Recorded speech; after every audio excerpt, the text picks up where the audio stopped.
gwanin wani gana kun gani san kowa mu fara dakta da mama tubalin dafawa. Ina gwanin wani gana kun gani san kowa mu fara dakta da mama tubalin dafawa.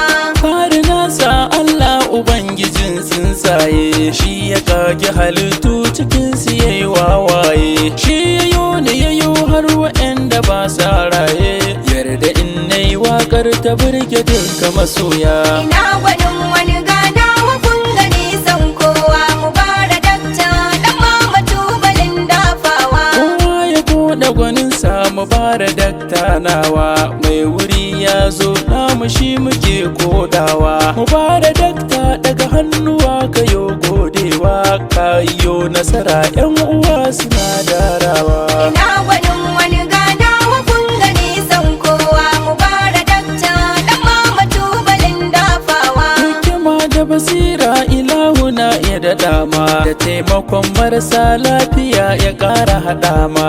Kayi sa'a na mahaifiya tana dafa ma, mama ta zo gidan wajen ganin ka sama. Ina gwanin wani gana kun gani san kowa mu fara dakta da mama tubalin dafawa. Mu fara dakta ɗan mama kaɗarar wa makauta, sun yi sun kasa addu'ar uwa da makauta. Ka ƙara damƙe addu'ar da ke bazar da makauta, huɗubar mama ina faɗin ka ƙara rike ta. Ina gwanin wani gana kun gani san kowa mu fara dakta da mama tubalin dafawa. Wanda ya yi maka hassada jalla zai karya shi, wanda ya ki ka kabar shigar ka sake kula shi, wanda ya so ka rike shigar ka yo ya da shi.